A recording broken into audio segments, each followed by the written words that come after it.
श्री स्वामी समर्थ. नमस्कार. सातारा मेजवानीमध्ये आपल्या सर्वांचं खूप खूप स्वागत आहे. आज मी तुम्हाला सुरणची पातळ भाजी बनवून दाखवणार आहे. तर चला सुरुवात करूया. तर हे सुरण जे आपण बाजारामधून आणतो ते सुरण आपल्याला व्यवस्थित साफ करून बारीक तुकडे करून घ्यायचे तसे आणि ते पाण्यात ठेवायचे.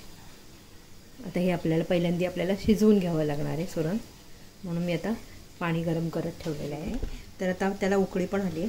त्यात आपण आता हे सुरण जे कापून ठेवलेले ना ते आपण आता त्यामध्ये घालूया.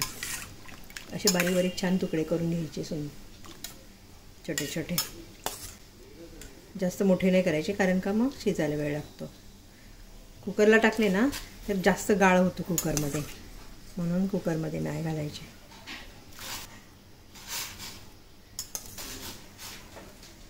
शिजताना आपल्याला मीठ घालायचं आहे आणि त्यामध्ये आमसूल घालायचं आहे. कारण का त्यामध्ये थोडंसं ना आपल्याला खास सुटण्याची किंवा घशाला काही त्रास होऊ नये म्हणून आपण त्यात थोडं आमसूल घालायचं आहे. तर हे पण हे शिजवून घ्या. मऊ होईपर्यंत आपल्याला शिजवायला लागणार आहे. तर आपण आता मी शिजवून घेते पर्यंत, नंतर तुम्हाला आता हे सुरण थोडं शिजत आलेलं आहे. आपण यामध्ये मी एक 10 मिनटं मुगाची डाळ अशी भिजत घातलेली आहे, ती आपण यामध्ये घालायची आहे.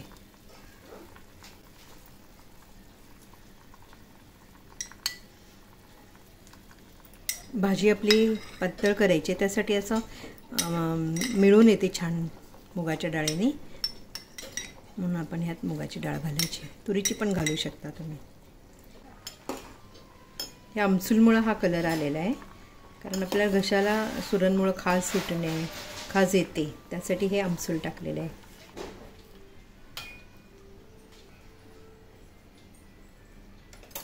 हे शिजलेलं आहे, पाहू शकता तुम्ही.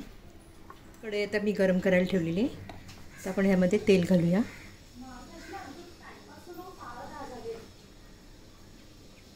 आपल्याला आता अर्धा चमचा मोहरी घालायची, अर्धा चमचा जिरे घालायचे आणि आता एक मोठा कांदा मी असं चिरून घेतल्यावर तो घालूया.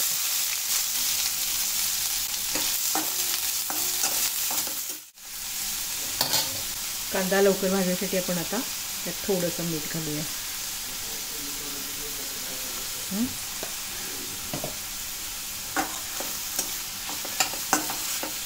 आपल्याला आलं लसूणची पेस्ट आपल्याला घालायची.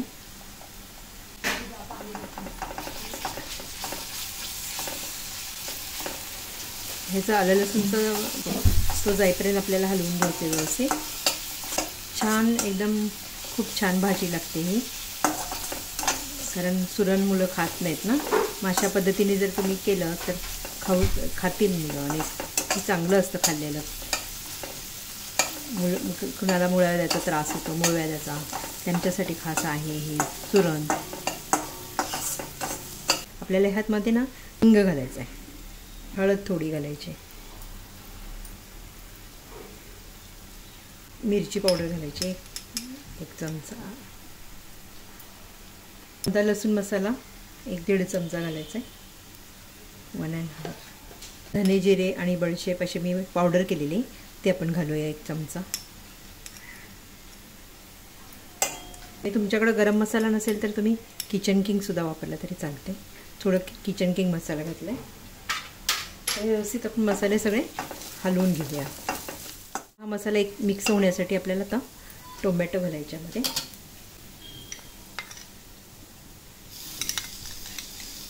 टोमॅटो एकदम बारीक असे छान चिरून घेतलेले आहे, त्यामध्ये आपण घालूया.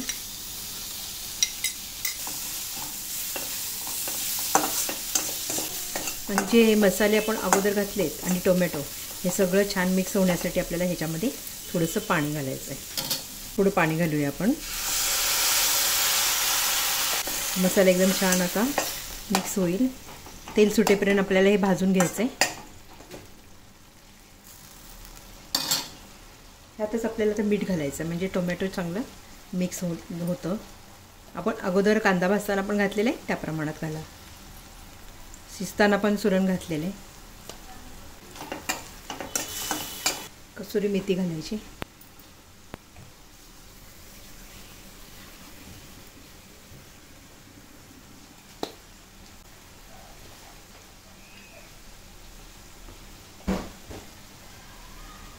आणि थोडी कोथिंबीर.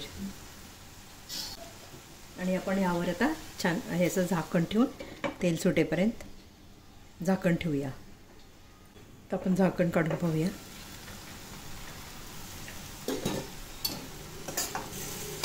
आता सुंदर एक छान मसाला पण छान आपला मिक्स झालेला आहे आणि तेल पण सुटलेलं आहे. तुम्ही पाहू शकता कलर पण खूप छान आलेला आहे.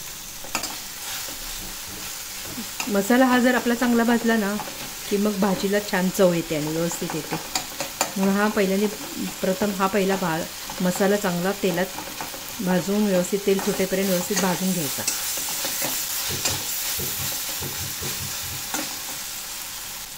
हे खोबरं मी असं खिसून घेतलेलं आहे, बारीक पावडर करून घेतली. ती आपल्याला थोडी घालायची मिक्स, म्हणजे मसाल्यामध्ये जरा थोडंसं घातल्यामुळं काय होतं, भाजून होतं जरा खोबरं.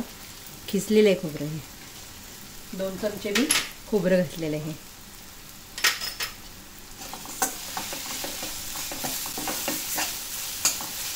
मुळातच सुरणला काही चव नसते ना, मग मसाले आपण घालून थोडं खोबरं घालून आलं लसूण असं मसाले घालून आपण त्याची चव वाढवायची असते. हे आता आपण शिजलेलं सुरण आहे ना ते यामध्ये घालायचं. मी असं पाणी काढून घेतलेलं आहे.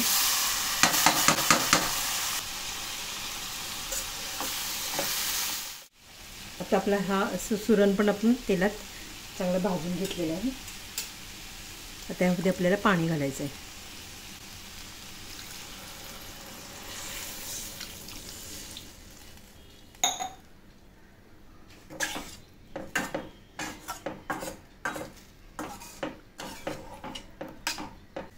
तर ते आपण आमसूल जे घातलं आहे तर आंबटपणा असतो, मग आपल्याला त्यात थोडं गूळ घालायचं आहे.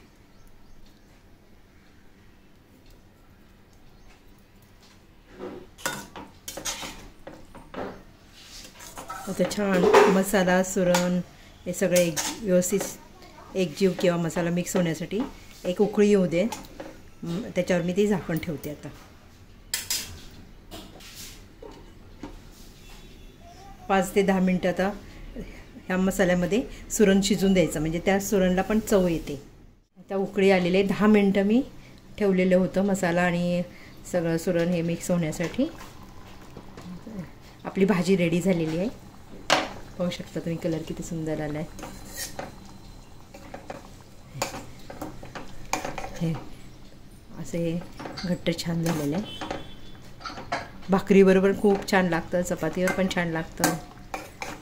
आता आपली भाजी रेडी आहे.